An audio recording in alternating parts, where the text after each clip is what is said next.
আমাদের কোরআনের পাখি আল্লামা দেলোয়ার হোসেন সাইদি যখন কোরআনের দাওয়াত দিয়েছিল তখন তাদের সহ্য হয় নাই, আছে না নাই? 12 বছর জেলখানায় আবদ্ধ করে রেখেছে, তারপরে ইনজেকশনের মাধ্যমে তাকে দুনিয়া থেকে বিদায় করে দিয়েছে, আছে না নাই? ওর কথা কয় না, আছে না নাই? যারা এই কোরআনের পক্ষে কথা বলতে যায়, যারা কোরআন বুকে নিয়ে কথা বলতে যায়, বরঞ্চ তাদেরকে তারা মামলা হামলা উল্টা পাল্টা মামলা দিয়া, রাজাকারের মামলা দিয়া তারা জেলখানায় পাঠায় দেয়, আছে না নাই? কথা কোন আছে না নাই? এর মধ্যে আচ্ছা বউ কি পার্সোনাল না পাবলিক?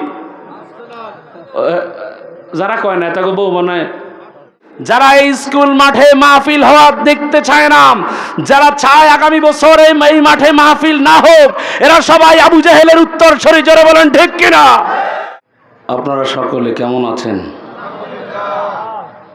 আমাদেরকে ভালো রেখেছেন কে? আমি রাস্তা দিয়ে আসার সময় শুনলাম যিনি উপস্থাপক তিনি প্যান্ডেল থেকে আওয়াজ পাচ্ছেন না, তার মানে বোঝা গেছে আপনারা এতক্ষণ প্যান্ডেলে ছিলেন না। শুধু আপনারা নয়, এখানে এখন যারা আছেন এর চাইতে আরো 10 গুণ লোক মেলায় আছে, আছে না নাই? অনেকে আছে কয় না, কয় আমরাও তো একটু পরে যাই, হুজুরের আলোচনা কিরম লাগে না লাগে, একটু পরে আমরাও তো উঠি যাই। মেলায় যাওয়া যাবে? আমরা বাড়ি থেকে নিয়ত করে এসেছি আলোচনা শুনবো, কোরআন হাদিসের বয়ান শুনবো, ঠিক কিনা? এই নিয়তে যদি আমরা বাড়ি থেকে আসি এবং আমল করার নিয়তে যদি আমরা আসি, তাহলে আমাদের প্রত্যেকটা কদমের বিনিময়ে আল্লাহ রাব্বুল আলামিন 10টা করে নেকি লিখে দেন, সুবহানাল্লাহ। আর প্রত্যেকটা কদমের বিনিময়ে রব্বে কারীম আমাদের জীবনে অসংখ্য গুনাহ রয়েছে, গুনাহ থেকে 10টি করে গুনাহ মাফ করে দেন, জোরে বলেন আমিন। আজকের এই আয়োজন অত্যন্ত সুন্দর আয়োজন। আল্লাহ রাব্বুল আলামিন আমাদেরকে একেবারে শেষ পর্যন্ত থাকার তৌফিক দান করুক, জোরে বলেন আমিন। ইন্নাল হামদালিল্লাহ আলহামদুলিল্লাহি নাহমাদুহু ওয়া নাস্তাঈনুহু ওয়া নাস্তাগফিরুহু ওয়া নু'মিনু বিহি ওয়া নাতাওয়াক্কালু আলাইহি ওয়া নাশকুরুহু ওয়া লা নাকফুরুহু ونعوذ بالله من شرور أنفسنا ومن سيئات أعمالنا من يهده الله فلا مضل له ومن يضلله فلا هادي له ونشهد أن لا إله إلا الله وحده لا شريك له الذي لا ضد له ولا نذير له ولا مثيل له ونشهد أن سيدنا وسندنا وحبيبنا وطبيب قلوبنا ومولانا محمد الذي أرسله بالحق بشيرا ونذيرا وداعيا إلى الله بإذنه وسراجا وقمرا منيرا أما بعد فأعوذ بالله من الشيطان الرجيم بسم الله الرحمن الرحيم إن الله وملائكته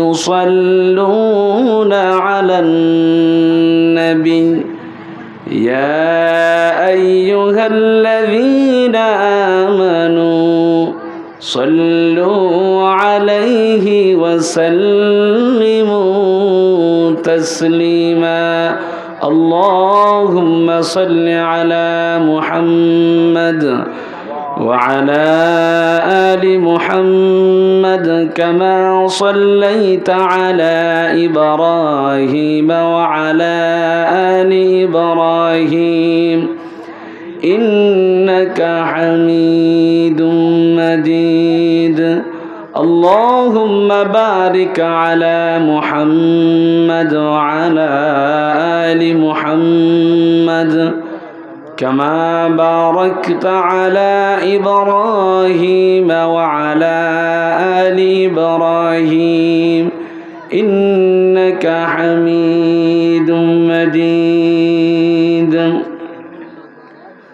أما بعد শাইসাঙ্গা এলাকাবাসী তথা আমার প্রাণপ্রিয় মাতৃভূমি, যে এলাকায় আমার জন্মস্থান, আমি অধম গুনাহগার এই এলাকায় জন্মগ্রহণ করেছি ও যুব সমাজের উদ্যোগে আয়োজিত 10ম বার্ষিক তাফসিরুল কোরআন মাহফিলের সম্মানিত সভাপতি আমার শ্রদ্ধাভাজন ব্যক্তিত্ব বড় ভাই জনাব মোহাম্মদ কামরুজ্জামান সাহেব, আল্লাহ তাআলা তার হায়াতে বরকত দান করুক, জোরে বলেন আমিন। উক্ত মাহফিলের প্রধান তাফসির কারক, দেশব্যাপী খ্যাতি সম্পন্ন তরুণ ইসলামী আলোচক, মিডিয়া ব্যক্তিত্ব হযরত মাওলানা ইয়াহইয়া তাকি, আল্লাহ তাআলা হুজুরের হায়াতে বরকত দান করুন, জোরে বলেন আমিন। প্রধান আলোচক হিসাবে আমার মুরব্বী, আমার প্রিয় জ্যাঠা, বিশিষ্ট ইসলামী চিন্তাবিদ, শিক্ষাবিদ, চাঁদপুর আলামিন একাডেমির সম্মানিত শিক্ষক এবং চাঁদপুর জামাতি ইসলামের আমির হযরত মাওলানা বিল্লাল হোসেন মিয়াজি সাহেব, আল্লাহ তাআলা ওনার হায়াতে বারাকা দান করুক, জোরে বলেন আমিন। আমার আগেই কথা বলেছেন এ এলাকার কৃতি সন্তান আমার শ্রদ্ধেয় মুরব্বী, অত্যন্ত সুন্দরভাবে আপনাদের সামনে আদর্শ সমাজ গঠনে আল কোরআনের ভূমিকা নিয়ে আলোচনা করেছেন হযরত মাওলানা সিদ্দিকুর রহমান সাহেব। এর আগে বয়ান পেশ করেছিলেন হযরত মাওলানা শরীফুল ইসলাম সাহেব। আল্লাহ তাআলা ওনাদের সকলের কথাগুলোকে কবুল করে নিক, জোরে বলেন আমিন। আমাদের সকলকে আজকের মাহফিলে আসার এবং বসার তৌফিক দান করেছে কে?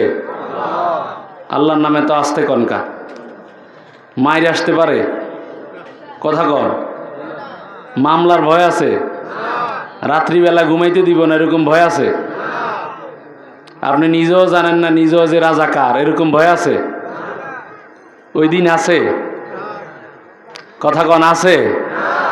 আমি কে, তুমি কে? আগে কয়েকজন আছিল, এখন সারা বাংলাদেশের সবাই, ঠিক না? এই স্লোগানেই তো গণ অভ্যুত্থান হয়েছে, ঠিক কিনা? তো সুতরাং ভয় আছে। আপনাদের কথায় শোনা যায় মনে হয় যেন কিছুটা ভয় আছে। আমার প্রিয় উপস্থিতি, আমার নামের পাশে লেখা আছে যে বিষয়ে আমি কথা বলবো, বিষয়টা হলো শিরক ও বেদাত। এই বিষয়ে কথা বলার আগে, যেহেতু এটা তাফসিরুল কোরআন মাহফিল, কোরআন সম্পর্কে কিছু বয়ান করতেই হয়, আমি আমার আলোচনা শুরু করার আগে কোরআন সম্পর্কিত কিছু বয়ান করব। যারা এখনও মাহফিলের প্যান্ডেলের বাহিরে আছেন, আমি আপনাদের পায়ে ধরে বলবো, আমার প্রিয় ভাই, প্রিয় মুরব্বী, দয়া করে মাহফিলের প্যান্ডেলে আসেন। একটি বছরের জন্য এই মাহফিল বন্ধ হয়ে যাবে, আবার আরেক বছর যদি আমরা বেঁচে থাকি, হায়াতে তৈয়বা দান করে, আয়োজকরা যদি চায় এখানে মাহফিল হোক এই ময়দানে, এটা একটা খেলার মাঠ, স্কুল মাঠ, খেলা হয়, এই ময়দানে কোরআনের আলোচনা হোক, আমরা সবাই চাই তো? কারা কারা চাই? হাত তুলে দেখাই। নারে তাকবীর, নারে রিসালাত, হাত নামা। আমরা সবাই চাই এখানে মাহফিল হোক, ঠিক কিনা? যারা মাহফিল চায় না মাহফিল বন্ধ হোক, এরা আর কেউ নয়, বিশ্বনবী হযরত মুহাম্মদ সাল্লাল্লাহু আলাইহি ওয়াসাল্লামের জামানায় কোরআন শুনতে বাধা দিয়েছিল আবু জাহেল। যারা এই স্কুল মাঠে মাহফিল হওয়া দেখতে চায় না, যারা চায় আগামী বছর এই মাঠে মাহফিল না হোক, এরা সবাই আবু জাহেলের উত্তর সরি। জোরে বলেন ঠিক কিনা? আমরা সবাই চাই এই ময়দানে মাহফিল হোক। জোরে বলেন ঠিক কিনা? এই ময়দানে মাহফিল চলবে, এই এলাকায় আরো 10টা মাহফিল চলবে। তারপরেও এই সাইসাঙ্গা স্কুলের মাঠ যেমন বাংলাদেশের রাজধানী ঢাকা, ঠিক কিনা? আমাদের এই সাইসাঙ্গা গ্রামের রাজধানী হলো আমাদের স্কুল মাঠ, ঠিক কিনা? সুতরাং এই জায়গায় মাহফিল চলবে। চান তো আপনারা? আল্লাহ তাআলা আমাদের সে আশাকে কবুল করুক। জোরে বলেন আমিন। আমার প্রিয় উপস্থিতি, আল কোরআনের মাহফিলে আপনারা সকলে আসতে পেরে খুশি না বেজা? আরো জোরে কন্যা, খুশি না বেজা? খুশির আওয়াজ কি আসতে হয় না জোরে হয়? খুশির আওয়াজ যেহেতু জোরে হয়, তাহলে আমরা চিৎকার মেরে ঘোষণা দিব, আগে শরীরের সবটুকুন শক্তি গলার কাছে আনবো, মনের আবেগ এবং রব্বুল আলামিনকে খুশি করব। দুনিয়ার কোনো সন্তুষ্টির জন্য নয়, একমাত্র মালিকের সন্তুষ্টির জন্য আমরা সকলে সমৎসরে সমবতা আওয়াজে আমরা ঘোষণা জানাই, পড়ি আলহামদুলিল্লাহ। আরেকটু আওয়াজ দরকার ছিল, জনসংখ্যা কিন্তু কম না। আরো জোরে বলেন আলহামদুলিল্লাহ। পড়েন রব্বানা লাকাল হামদ হামদান কাসীরা তাইয়িবান মুবারাকান ফি। আপনারা জানেন এই শব্দগুলো দিয়ে উচ্চারণ করলেন এটার মহত্ব কত। বিশ্বনবী সাল্লাল্লাহু আলাইহি সাল্লামের পিছনে আল্লাহ রাসূলের একজন সাহাবী রুকু থেকে উঠে রব্বানা লাকাল হামদ হামদান কাসীরাম তাইয়িবান মুবারাকান ফি, এই শব্দগুলো, এই বাক্যগুলো উচ্চারণ করতে লাগলেন। বিশ্বনবী সাল্লাল্লাহু আলাইহি সাল্লাম তিনি নামাজের সামনে কি হয়, নামাজের মধ্যে সামনে কি হয় সেটাও জানে, আবার পিছনে কি হয় সেটা জানার ক্ষমতা আছে না নাই? আমরা জানবো না? বিশ্বনবীকে ফেরেশতা জিবরাইল আলাইহিস সালাম তার কানে পৌঁছে দিলেন, ও নবী আপনার সাহাবী এই বাক্যগুলো উচ্চারণ করেছেন। ফেরেশতারা এই বান্দার ওই সাহাবীর আমল নামায় নেক আমল লিখতে গিয়ে চিন্তা করতেছে কত নেকি লিখবো, কত নেকি লিখবো। আল্লাহ রব্বুল আলামিন বলেন, ও ফেরেশতারা তোমরা তার নেকি লেখো না। রব্বে কারীম আমি আল্লাহ রব্বুল আলামিন এই বান্দার নেক আমল, এই বান্দার এই নেকি আমি নিজেই দান করে দিব। আমার প্রিয় উপস্থিতি, এই জন্য আমরা সকল সময় শুকরিয়া আদায় করব কার? সব জায়গায় শুকরিয়া কার? আল্লাহর নামে সব কিছু শুরু করব, এবং আমাদের যেই কোনো কাজের শেষে, যেই কোনো আমরা কাজ শেষ করার শেষে আমরা একজনের শুকরিয়া আদায় করব, তিনি কে? আমার প্রিয় উপস্থিতি, আল্লাহ রাব্বুল আলামিনের হাবিব সাল্লাল্লাহু আলাইহি ওয়াসাল্লাম হাদিস শরীফে ইরশাদ করেন, আমার প্রিয় উপস্থিতি কান লাগান, আমি যতক্ষণ থাকব ততক্ষণ কোরআন হাদিসের মেসেজগুলো দিয়ে যাব।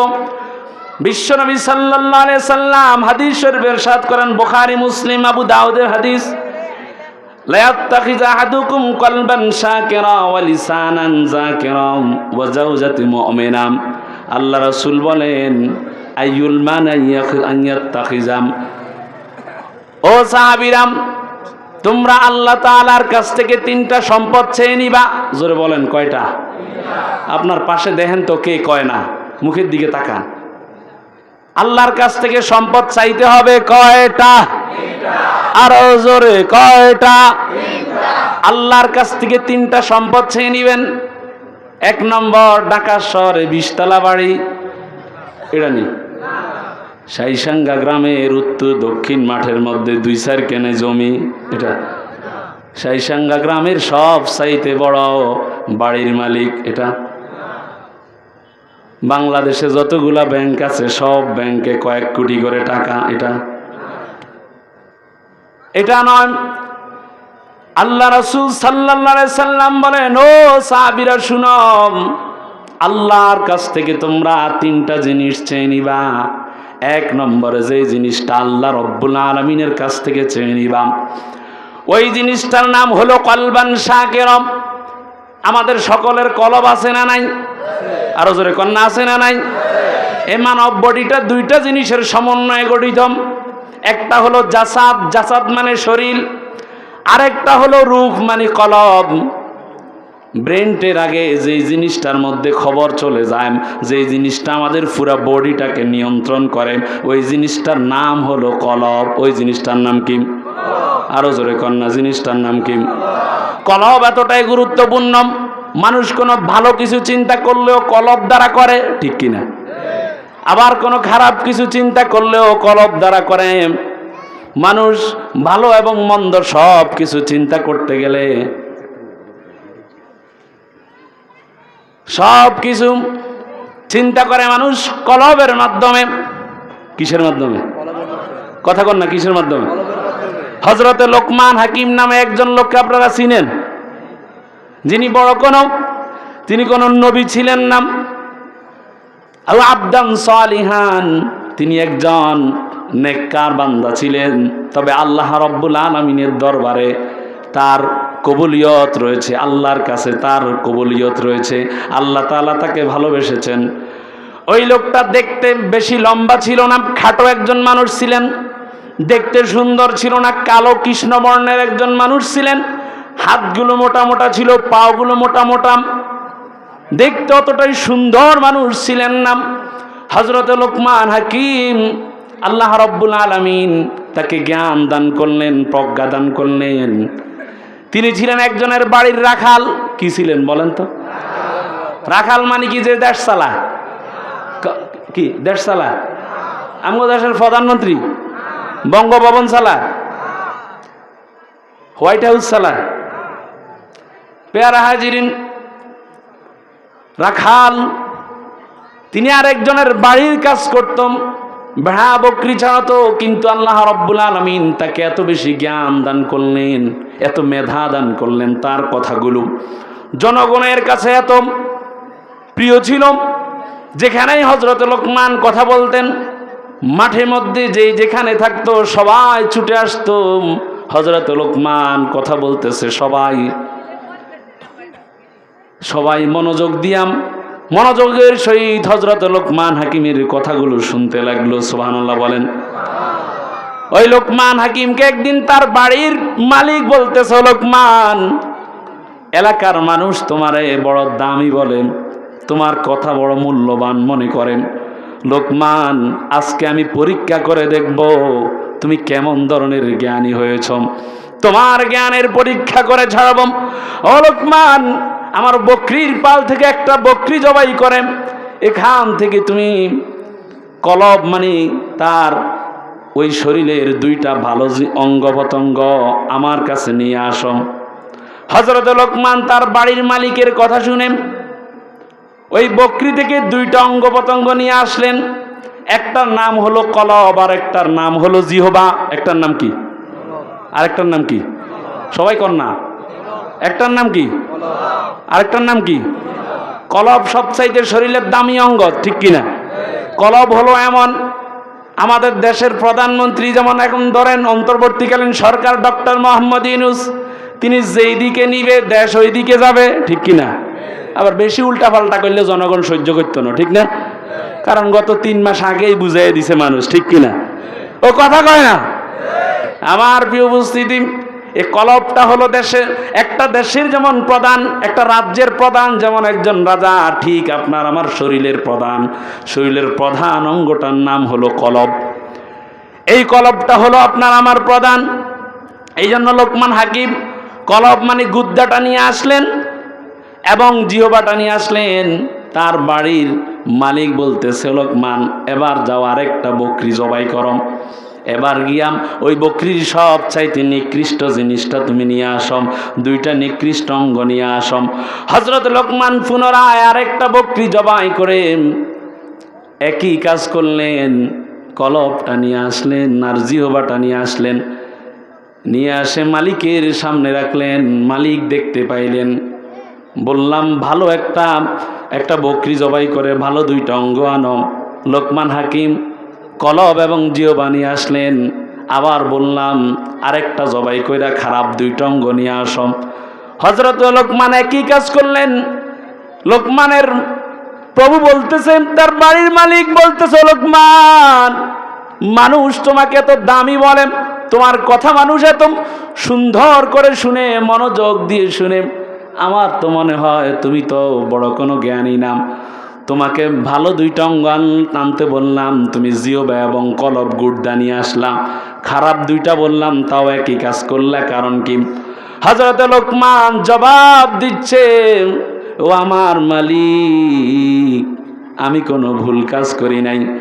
একজন মানুষের যদি কলব এবং জিহ্বাটা নষ্ট হয়ে যায়, তার সব কিছু নষ্ট হয়ে যায়, ঠিক কিনা? আর যেই লোকটার কলব এবং জিহ্বাটা ঠিক থাকে, তার পুরা বডিটাই ঠিক থাকে। লোকমান হাকিমের মুখ থেকে যখন এই কথাটা শুনলেন, তার বাড়ির মালিক বলতেছে, কিরে, আমার লোকমান তো যেন তেন মানুষ না, এ তো সবার চাইতে বড় জ্ঞানী।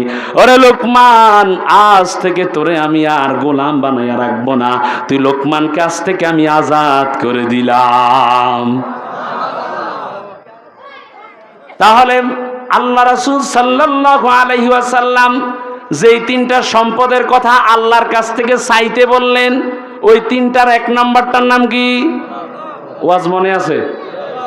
এক জায়গা থেকে আরেক জায়গায় যাব, আবার ওই জায়গায় ফিরে আসতে হবে, বুঝাতে হবে, রাগ করেন? আমার প্রিয় উপস্থিতি, আল্লাহ রাসূল বলেন, ও সাহাবীরা, আল্লাহর কাছ থেকে তিনটা দামি জিনিস চাইবাম। এক নাম্বার হলো কলবান শাকিরাম, এমন কলব চাইবা যে কলব শুকরিয়া আদায় করে। কার? চৈত্র বৈশাখ মাসে যখন রমজান পড়ে, এই যে গত কয়েক বছর আগেই তো ছিল, ঠিক না বা ঠিক?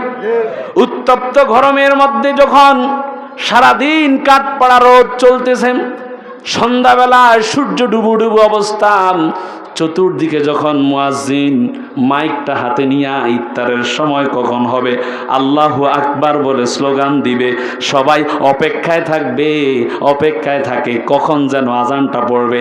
আর তৃষ্ণা সয় না, পানির পিপাসায় মনে হয় যেন শেষ হয়ে যাচ্ছি। তখন ঠান্ডা পানি পান করে মানুষের মুখ থেকে বের হওয়ার আগে অন্তর থেকে শুকরিয়া বের হয়, আলহামদুলিল্লাহ, ঠিক কিনা?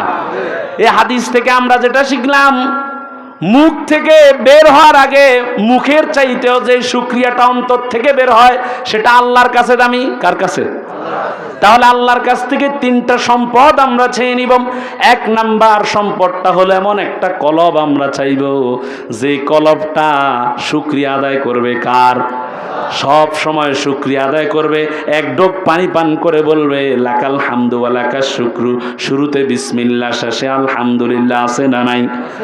এই দুনিয়ার মধ্যে এমন কিছু নাফরমান রয়েছে, এমন কিছু নাস্তিক রয়েছে, যারা মালিকের দেওয়া রিজিক খায়, মালিক যখন তাকে ডাকে তাকে পাওয়া যায় না। আছে না নাই? মালিকের দেওয়া রিজিক খাইতেছে, মালিকের দেওয়া মাছ খাইতেছে, মালিকের দেওয়া গোস্ত খাচ্ছে, 3 বেলা ভাত খাচ্ছে, মালিকের দেওয়া অক্সিজেনটা নিচ্ছে। মালিক যখন ডাকে, আসসালাতু খায়রুম মিনান নাওম, ও বান্দা, ঘুম থেকে নামাজ ভালো। বান্দা বলে, আল্লাহ, শীতকালে কথা কইছেন না। আর আছে না নাই? আরে ফজরের নামাজে গিয়ে দেখেন, আল্লাহ রাসূল সাল্লাল্লাহু আলাইহি সাল্লাম বলেন, ও সাহাবীরা, মুনাফিকের জন্য কঠিন নামাজ দুইটা। কয়টা? কথা কয় না, কয়টা? মুনাফিকের জন্য কঠিন নামাজ হলো দুইটা। এক নাম্বার নামাজ হলো এশার নামাজ, আর একটা হলো ফজরের নামাজ। দেখবেন এই 2 ওয়াক্ত নামাজে মুসল্লি কম না বেশি? ওরা কয় না কা কম না বেশি? আরে কত মসজিদও আছে হুজুরে আজান দিয়া হুজুরে নামাজ পড়ে। আছে না নাই?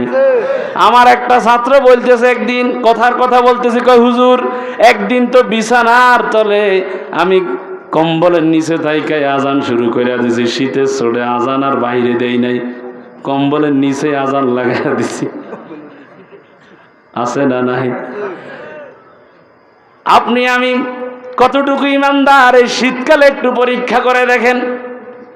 মুনাফিকের জন্য কঠিন নামাজ কয়টা? দুইটা। আল্লাহ রাসূল সাল্লাল্লাহু আলাইহি সাল্লাম বলেন, যারা অন্ধকারের মধ্যে মসজিদের দিকে গমন করে, যারা অন্ধকারে মসজিদের দিকে যায়, তোমরা তাকে ইমানদার বলে ঘোষণা দাও। সুবহানাল্লাহ। আসসালামু আলাইকুম।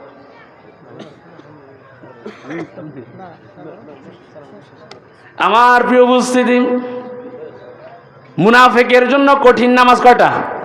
কথা কয় না, কয়টা? দেখবেন ফজরের নামাজে মুসল্লি কম না বেশি? এই জন্য আপনার মেয়ের জন্য ছেলে দেখবেন কোন ছেলের কাছে মেয়েটা বিবাহ দিবেন, সকালবেলা ফজর নামাজে পরীক্ষা করে দেখেন কোন যুবকটা খাতা কম্বল ছাড়িয়া কম্বল কাঁথা ছেড়ে দিয়ে ফজরের নামাজে উপস্থিত হয়, ওই যুবকটাকে পছন্দ করে নেন, ঠিক কিনা? আমার প্রিয় উপস্থিতি, তাহলে আমরা শুকরিয়া আদায় করব অন্তর থেকে। কি থেকে? অন্তর থেকে আমরা শুকরিয়া আদায় করব। কলবান শাকিরা, অন্তর থেকে শুকরিয়া আদায় করব। আল্লাহর কাছ থেকে তিনটা জিনিস চেয়ে নিব। এক নাম্বার হলো এমন কলব, যে কলব শুকরিয়া আদায় করে আল্লাহর। শুকরিয়া আদায় করে কার?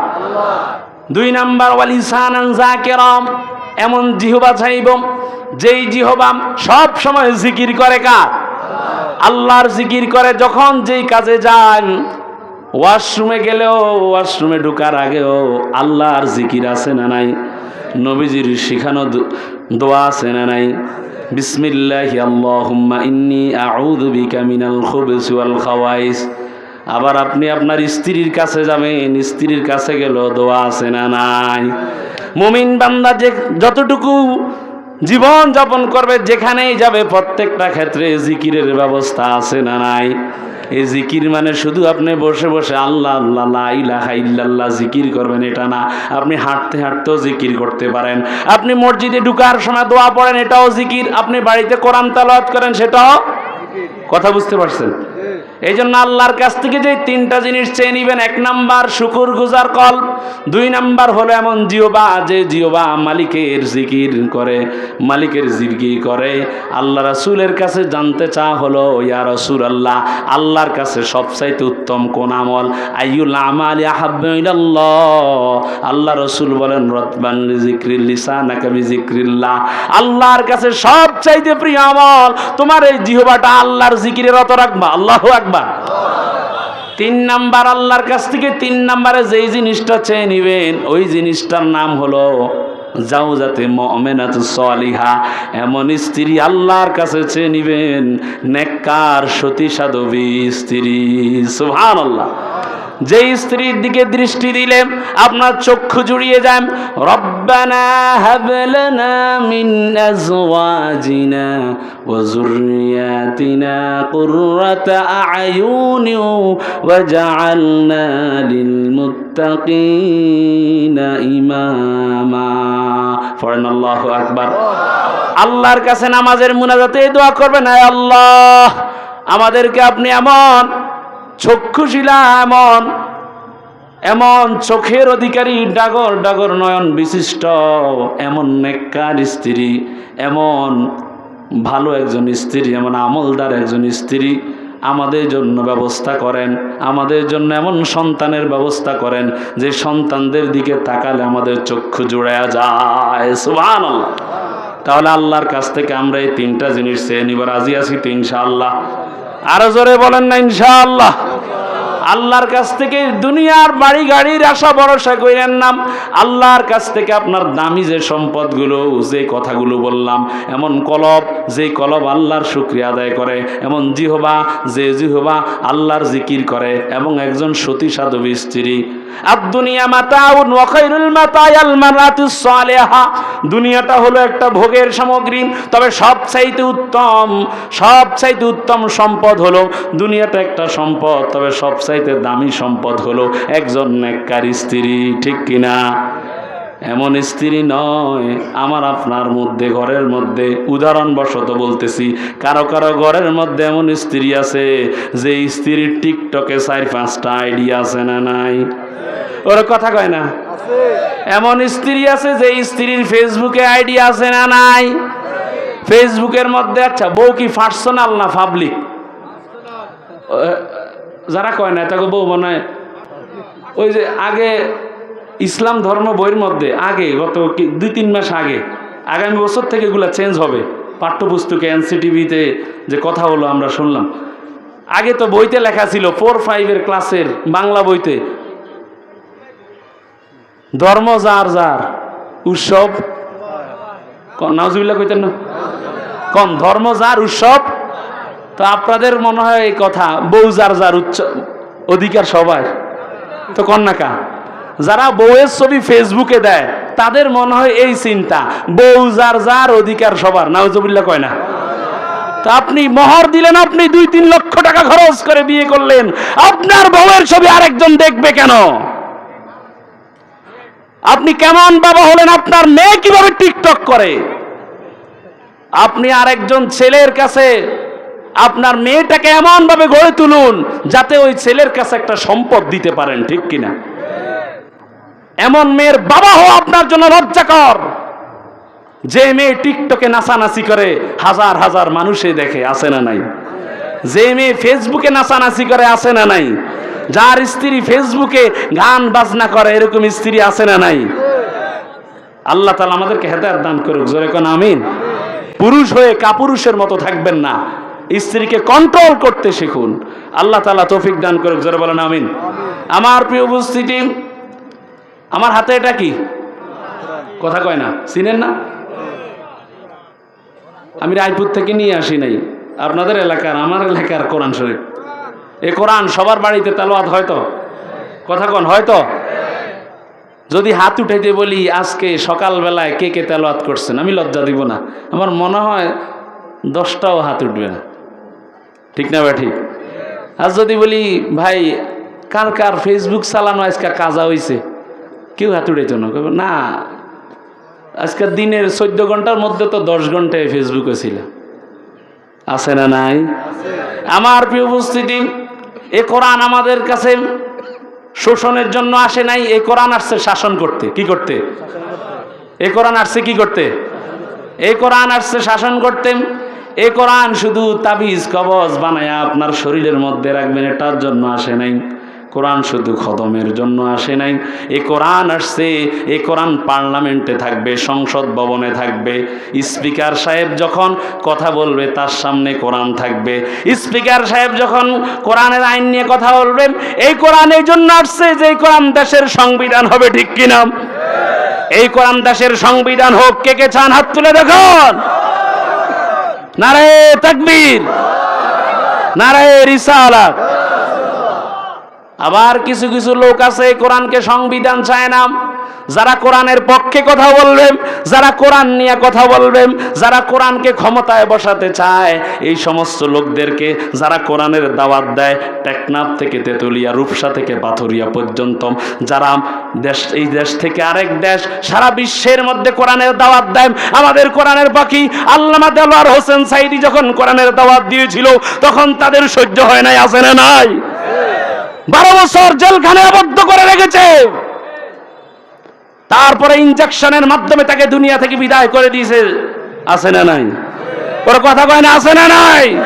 যারা এই কোরআনের পক্ষে কথা বলতে যায়, যারা কোরআন বুকে নিয়ে কথা বলতে যায়, বরঞ্চ তাদেরকে তারা মামলা হামলা, উল্টা পাল্টা মামলা দিয়া, রাজাকারের মামলা দিয়া তারা জেলখানায় পাঠায় দেয়, আছে না নাই? কথা কোন আছে না নাই? আমার প্রিয় উপস্থিতি, এই কোরআন নিয়ে আমরা চলবো। কোরআন আগামীর সংবিধানে, আগামীর নির্বাচনে যারা কোরআনকে ক্ষমতায় বসাবে এবং কোরআন দিয়ে দেশ চালাবে, এইরকম লোকদেরকে আমরা ক্ষমতায় দেখতে চাই। কারা কারা দেখতে চাই তুলে দেখো।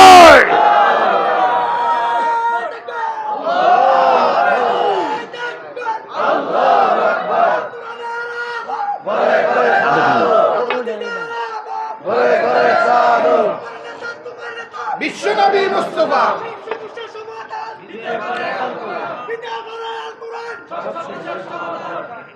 আমার প্রিয় উপস্থিতি, এই কোরআনের জন্য আমরা সবাই পক্ষে কথা বলতে রাজি আছি তো ইনশাআল্লাহ।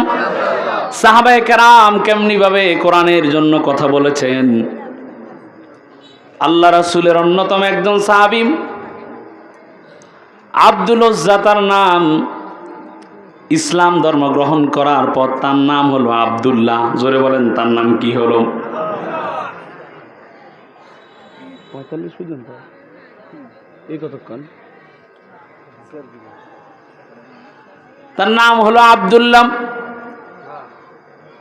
সাহাবায়ে কেরামদের মুখ থেকে কোরআনের কথাগুলো শুনে কোরআনকে এত বেশি ভালোবেসেছিল, কোরআনকে এত বেশি ভালো লেগেছিল, কোরআনের জন্য জীবন দিতেও প্রস্তুত, এমন ইমান তার ভিতরে এসে গেছে। অথচ এই আব্দুল নজ্জার নিজের বাবা নাই, মার এক বাড়িতে বিয়ে বসেছে। আব্দুল উজ্জা নিজের বাড়িতে থাকে না, চাচার বাড়িতে থাকে। আব্দুল উজ্জাম নিজের বাড়িতে থাকে না, চাচার বাড়িতে থাকে। এমনই সময় একদিন চাচার কাছে দাওয়াত দিল, চাচাম আমি তো মক্কার আব্দুল মুত্তালিবের নাতি আব্দুল্লাহর ছেলে মুহাম্মদ সাল্লাল্লাহু আলাইহি ওয়াসাল্লামের উপর আমি তো ঈমান এনেছি, আমি তো কোরআন মুখস্থ করতেছি, আমার ভিতরে কোরআন বদ্ধমূল হয়ে গেছে। আমি আপনাকে দাওয়াত দিচ্ছি ও চাচাম, আপনি আব্দুল্লাহর ছেলে মুহাম্মদ সাল্লাল্লাহু আলাইহি সাল্লামের কোরআনের দাওয়াত গ্রহণ করুন, আপনি কালিমার দাওয়াত গ্রহণ করুন, কালিমার দাওয়াত গ্রহণ করুন। চাচা বলতেছে, বাতিজারে তোর তো সাহস কম না, আমার বাড়িতে থাকস, আমার জামা কাপড় পরস, আমার খাওয়া দাওয়া করস, তারপরে তুই এখন আমাকে আমার বাপদাদার ধর্ম বাদ দিয়া তুই আমাকে মুহাম্মদ সাল্লাল্লাহু আলাইহি সাল্লামের ধর্মের কথা বলতেছিস। কিসের কথা বলতেছিস? সবাই একটু সামনে আগান, একটু সামনে আগান, সামনে খালি জায়গা আছে, পিছনে ভাইদেরকে একটু জায়গা করে দেন। আমার প্রিয় উপস্থিতি, আব্দুল উজ্জা যখন চাচার কাছে দাওয়াত দিল, ও চাচা আমি আপনাকে মুহাম্মদ সাল্লাল্লাহু আলাইহি সাল্লামের কোরআনের দাওয়াত দিচ্ছি, আপনি দাওয়াতটা গ্রহণ করেন। চাচা বলতেছে, বাতিজারে তোর তো সাহস কম না, আমার দেওয়া টাকা পয়সা, আমার দেওয়া অর্থ, আমার দেওয়া জামা কাপড় পইরা আমার বিরুদ্ধে কথা বলিস? বলে, হ্যাঁ আমি ঘোষণা দিলাম লা ইলাহা ইল্লাল্লাহু মুহাম্মাদুর রাসূলুল্লাহ। চাচা বলতেছে, বাতিজা তুই আমার ঘর থেকে বের হয়ে যা, বাড়ি থেকে বের হয়ে যা। বাতিজা বলতেছে, চাচা কোরআনকে ভালোবাসার জন্য, কোরআনের ভালোবাসায়, মুহাম্মদ রাসূলুল্লাহর ভালোবাসায় আমি যদি আপনার বাড়ি ছাড়তে হয়, আমি বাড়ি ছাড়তেও রাজি আছি।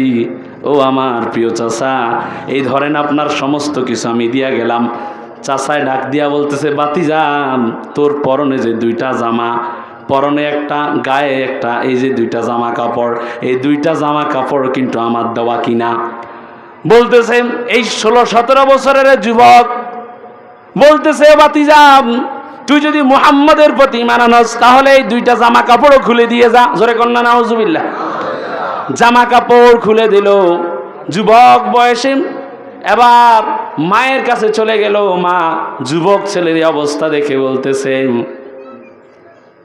কোথা থেকে এলে বাবা, তোমার এই অবস্থা কেন? পর্দার আলে মা চলে গেল। মা দৌড় দিয়া দুইটা কম্বল দিয়া দিল, কোন বর্ণনায় আসছে দুইটা সালার শর্ট দিয়া দিল। এই আব্দুল উজ্জা দুইটা সালার শর্ট গায়ে এবং পরনের মধ্যে জড়াইয়া চলে গেলেন। হাঁটতে হাঁটতে বিশ্বনবী সাল্লাল্লাহু আলাইহি সাল্লামের মসজিদে চলে গেলেন। এমনই সময় ফজরের নামাজের সময়, ফজরের নামাজের পর বিশ্বনবী সাল্লাল্লাহু আলাইহি ওয়াসাল্লাম যখন পূর্ব দিকে ফিরে যখন দোয়া কালাম পড়তেছিল, এমনই সময় নজর গেল আব্দুল উজ্জার দিকে। বলল, তোমাকে তো নতুন দেখতেছি, কোথা থেকে এলে, অবস্থা কেন? সমস্ত ঘটনা খুলে বললাম। আল্লাহ রাসূল সাল্লাল্লাহু আলাইহি ওয়াসাল্লাম তার ঘটনাটা শুনে তার চোখের মধ্যে পানি চলে আসলো। বিশ্বনবী সাল্লাল্লাহু আলাইহি সাল্লাম তার জন্য দোয়া করে দিলেন, কালিমা পড়ে মুসলমান বানায়া দিলেন। এবার বিশ্বনবী সাল্লাল্লাহু আলাইহি সাল্লাম বলেন, ও সাহাবীরা তোমরা তাকে মসজিদের বারান্দায় থাকতে দাও। মসজিদের বারান্দায় আব্দুল উজ্জা এত জোরে জোরে কোরআন পড়তেছে, অন্য সাহাবীদের সমস্যা হয়। হযরত ওমর ফারুক রাদিয়াল্লাহু তাআলা আনহু বিচার দিল, ইয়া রাসূলুল্লাহ, এই আব্দুল্লাহর কোরআনের তেলাওয়াতের কারণে আমরা ভালো করে নামাজ পড়তে পারি না, নামাজে মনোযোগ দিতে পারি না। এটা ইসলামের প্রাথমিক যুগের কথা। তবে এখন জোরে কোরআন পড়া যাবে না, কেউ নামাজ পড়লে কোরআন আস্তে পড়বেন, ঠিক আছে? এটা প্রাথমিক যুগের কথা বলতেছে। আল্লাহ রাসূল সাল্লাল্লাহু আলাইহি ওয়াসাল্লাম বলতেছেন, ও ওমর, আবু বকর, তোমরা তাকে বাধা দিও না, বাধা দিও না। এই আব্দুল্লাহ ইসলাম গ্রহণ করার কারণে বাড়ি ছাড়তে হয়েছে, ঘর ছাড়তে হয়েছে। উলঙ্গ অবস্থায় চাচার বাড়ি থেকে চলে আসে। এই আব্দুল্লাহকে তোমরা বাধা দিও না। এই আব্দুল্লাহর একটা স্বপ্ন হলো শহীদ হবে। কি হবে? আপনাদের সকলের শহীদ হওয়ার ইচ্ছা আছে তো? যে লোকটা শহীদ হওয়ার তামান্না না নিয়ে দুনিয়া থেকে বাঁচবে এবং দুনিয়া থেকে কবরে যাবে, ওই লোকটা মুনাফিক অবস্থায় মৃত্যুবরণ করলো। জোরে বন্না নাউজুবিল্লাহ। শহীদের তামান্না রাখতে হবে। আমার প্রিয় উপস্থিতি, আব্দুল্লাহ আল্লাহ রাসূলকে বলতেছি, ইয়া রাসূলুল্লাহ, ইয়া হাবিবাল্লাহ, আমার শহীদ হতে বড় ইচ্ছা। এমনই সময় তাবুকের যুদ্ধ চলে আসলো। বিশ্ব নবী সাল্লাল্লাহু আলাইহি সাল্লাম এই আব্দুল্লাহর জন্য দোয়া করে দিলেন, আব্দুল্লাহ রে, আমি তোমার জন্য তোমার রক্ত কাফেরদের জন্য হারাম করে দিলাম। আব্দুল্লাহ বলতেছে, ইয়া রাসূলুল্লাহ, আমার তো শহীদ হতে ইচ্ছা, আমার তো শহীদ হতে তামান্না, আমি তো শহীদ হতে চাই। এমনই সময় তাবুকের যুদ্ধ সংগঠিত হয়ে যাবে। এ আব্দুল্লাহর এত ভীষণ জ্বর আসলো, জ্বরে কাতর হয়ে গেল। আব্দুল্লাহ এখানেই ইন্তেকাল করলো। ইন্না লিল্লাহি ওয়া ইন্না ইলাইহি রাজিউন। আল্লাহ রাসূল আব্দুল্লাহর জন্য এর আগে দোয়া করলেন, আব্দুল্লাহ রে, তুমি যদি ঘরের মধ্যে অসুখে ইন্তেকাল করো, তোমার মৃত্যুটা শহীদি মৃত্যু হিসাবে কবুল হয়ে যাবে। সুবহানাল্লাহ। আব্দুল্লাহর যখন মৃত্যু হয়ে গেল, সন্ধ্যাবেলা অন্য সাহাবীরা তাকে গোসল দিয়া কান্দে করে নিয়ে আসতেছে, কবরে নামাবে। বিশ্ব নবী সাল্লাল্লাহু আলাইহি সাল্লাম কবরে নিজে নেমে গেলেন। নেমে বলতেছে, ও আবু বকর, ওমর, তোমরা তোমাদের ভাইকে আমার কোলে তুলে দাও, আমি তাকে কবরে রাখবো। আল্লাহু আকবার। আল্লাহ রাসূল সাল্লাল্লাহু আলাইহি সাল্লাম তাকে যখন কবরে রাখবেন, দোয়া করতেছেন, আয় আল্লাহ, আল্লাহুম্মা আমসিতুম রদিতু আব্দুল্লাহ, আয় আল্লাহ, আমি আজকে সন্ধ্যা পর্যন্ত এই আব্দুল্লাহর উপর সন্তুষ্ট ছিলাম। রব্বে কারীম, আয় আল্লাহ, আপনি এই আব্দুল্লাহর উপর সন্তুষ্ট থাকেন, তাকে কবুল করে নেন। সুবহানাল্লাহ। হযরত ওমর, হযরত আবু বকর, আব্দুল্লাহ ইবনে মাসউদ রাদিয়াল্লাহু তাআলা আনহু, প্রখ্যাত সাহাবী, তারা সবাই আফসোস করতেছে, আল্লাহ, আজকে কবরের মধ্যে যদি আমার লাশটা যদি থাকতো, যে লাশটাকে বিশ্বনবী কবরে রাইখা দোয়া করতেছেন, বিশ্বনবী তার উপর সন্তুষ্ট, আজকে আমার এই কবরে যদি আমার দেহটা থাকতো, আমার ভাগ্যটা কত ভালো হতো। আল্লাহু আকবার। তাহলে দেখেন আব্দুল্লাহর ভাগ্য কত ভালো। ভাগ্য ভালো যেই কারণে হলো, অন্যতম কারণ হলো আল কোরআন। ঠিক কিনা? জোরে বলেন কি? কোরআনের পক্ষে থাকলে লাভ আছে না নাই? আরো জোরে কন্যা, লাভ আছে না নাই? যারা কোরআনের বিপক্ষে থাকবে, যারা কোরআনের বিপক্ষে কথা বলবে, তারা ইন্দুরের গর্ত পাবে না পালাবার জন্য। ঠিক কিনা? আমার প্রিয় উপস্থিতি, যারা কোরআনের বিরুদ্ধে কথা বলেছে, যারা কোরআনের বিরুদ্ধে কথা বলেছে, তারা দুই একদিন পরে আগের দিন ছিল বড় ক্ষমতায়, পরের দিন তারা পালাতে বাধ্য হয়েছে। ঠিক কিনা? আগের দিন বড় দরবেশ বাবা সাজেন, জনগণের সামনে আহলে হাদিস পরিচয় দিয়াম, দরবেশ নাম রাইখা আপনার সালমান এফ রহমানের কথা বলতেছি, আমি আপনাকে মিস কল দিয়া দিচ্ছি। আগের দিন লম্বা লম্বা দাড়ি, যখন দেখছে তারা সবাই পালাইতেছেন, কেউ নাই, এই লোকটা চিন্তা করলো, এতদিন আমারে চিনছে মানুষ, মুখে দাঁড়ি ছিল, আজকে মুখের দাঁড়িটা সাইজা ফেলি, জনগণ আমারে চিনবে না। ধরা খাইছিনি? ওরা কথা কয় না, খাইছিনি? বিচারপতি মানিক ধরা খাইছিনি? যারা কোরআনের বিরুদ্ধে কথা বলবে, তাদের জন্য দুনিয়াতে শাস্তি আছে না নাই? প্রিয় উপস্থিতি, সময়ের সংক্ষিপ্ততার কারণে কথা বেশি বলতে পারলাম না। আমি মনে করেছিলাম সময়টা আরো একটু বেশি পাবো। এর আগে আলোচনা যেইভাবে কথা ছিল, সময়টা 1-1.5 ঘন্টা দেওয়া হবে, ওই চিন্তায় আমি আলোচনা শুরু করলাম। মাঝখান দিয়ে সিটি চলে আসছে, চলে যাব। তারপরও শেষ মুহূর্তে কথা বলি, যে বিষয়টার উপরে কথা দিয়েছিল, ওই বিষয়টার নাম হলো শিরক। ওই বিষয়টার নাম কি? আরো জোরে কর না, কি? শিরক শব্দের অর্থ কি? অংশীদার করা। জোরে কর না, শিরক শব্দের অর্থ কি? আল্লাহর সাথে অংশীদার করা, আল্লাহর সাথে সমকক্ষ বানানো। আল্লাহর রুবুবিয়াতের মধ্যে, উলুহিয়াতের মধ্যে, আল্লাহর জাতের মধ্যে, আল্লাহর সিফাতের মধ্যে, আল্লাহ যে আমাদের রিজিকের মালিক, আরেকজনও রিজিক দিতে পারে, এই চিন্তাটা করা, আল্লাহর সাথে কাউকে অংশীদারিত্ব বানানো, এটার নামে হলো শিরক। এটার নাম কি? আমাদেরকে সন্তান দেওয়ার মালিক কে? কথা কয় না। ছেলে দেওয়ার মালিক কে?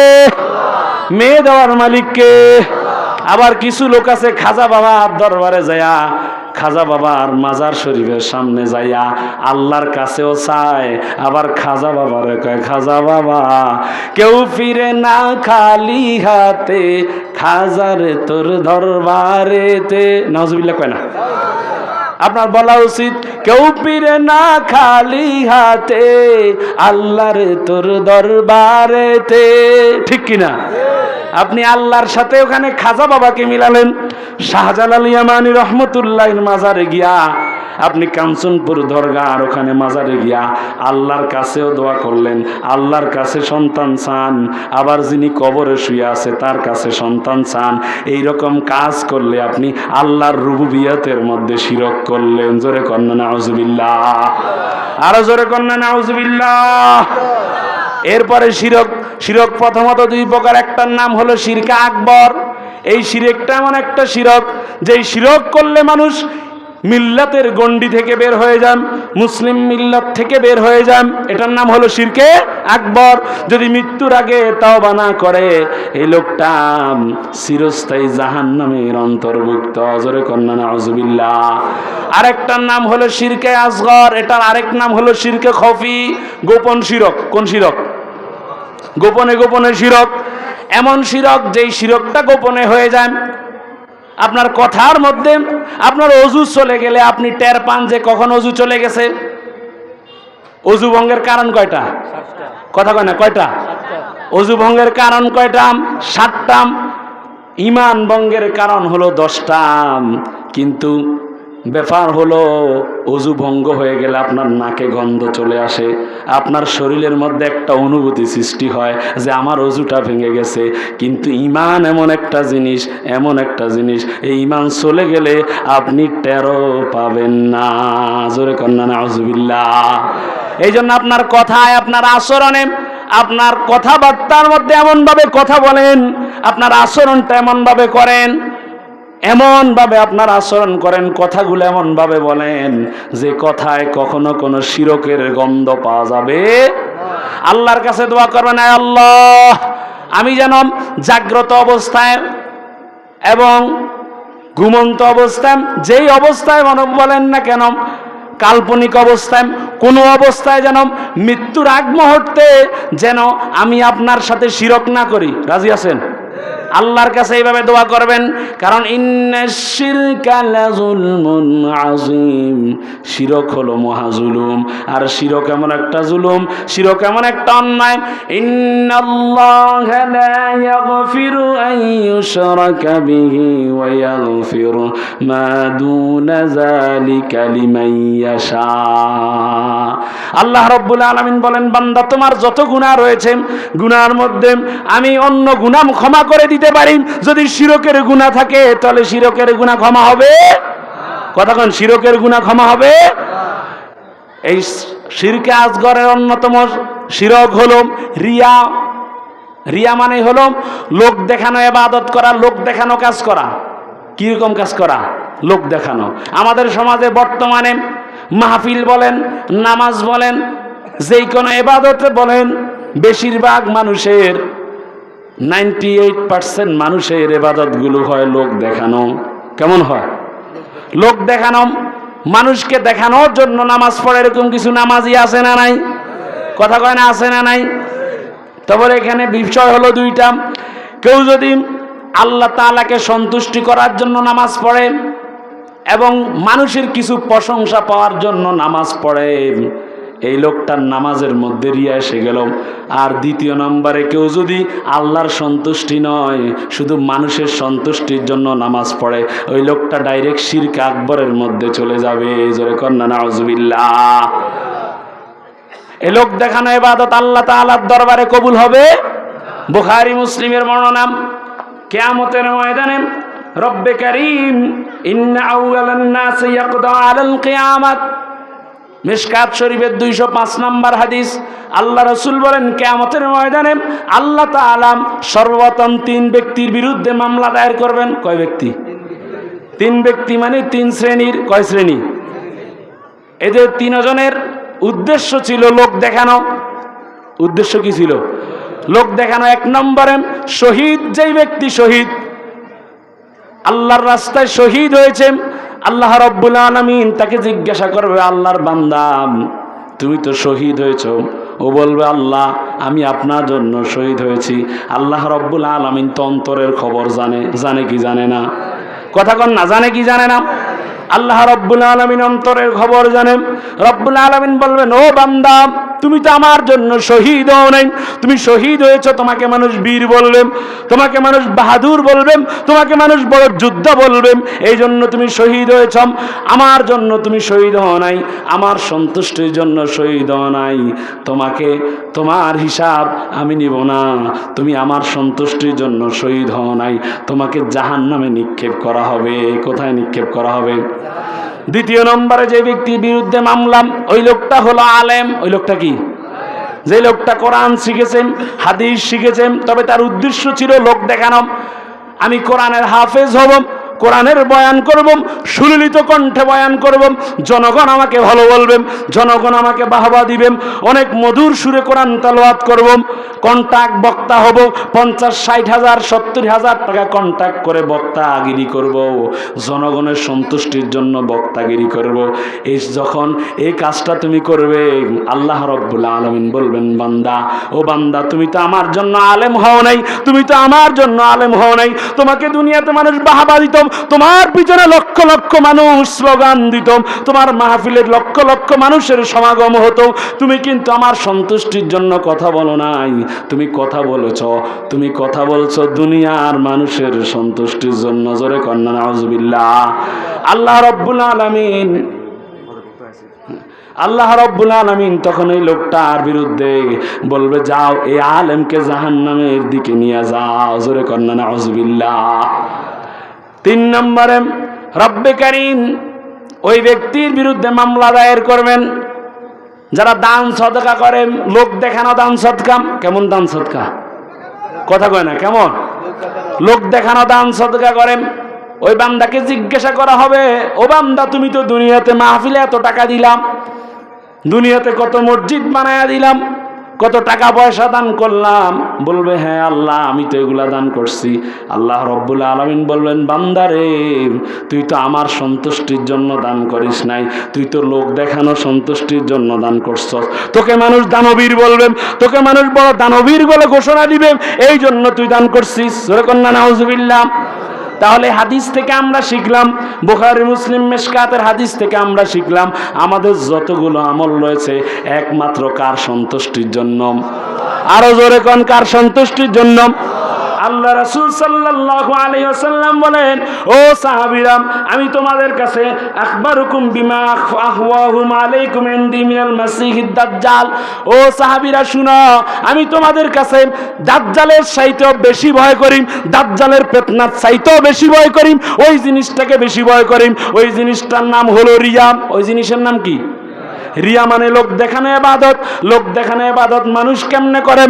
একটা লোক যখন নামাজে দাঁড়ান, ওই লোকটার পাশে যখন মানুষ আছে, অথবা কোনো ইমাম সাহেব, ইমামের বিরুদ্ধে কথাটা চলে যাচ্ছে, ওই ইমাম যদি চিন্তা করেন আমার পিছনে কত ভালো ভালো মানুষ দাঁড়ালো, আমি আজকে কোরআন তেলাওয়াতটা একটু সুন্দরভাবে করি, সুন্দর সুললিত কণ্ঠে করি, মানুষ আমাকে ভালো বলবেন, রুকু সেজদায় একটু বেশি সময় লাগাই, এই চিন্তা যদি করেন, মানুষের সন্তুষ্টির জন্য যদি নামাজ পড়েন, মানুষের সন্তুষ্টির উদ্দেশ্যে যদি কোনো কাজ করেন, আল্লাহ রব্বুল আলামিনের হাবিব বলেন এটাই হলো রিয়া।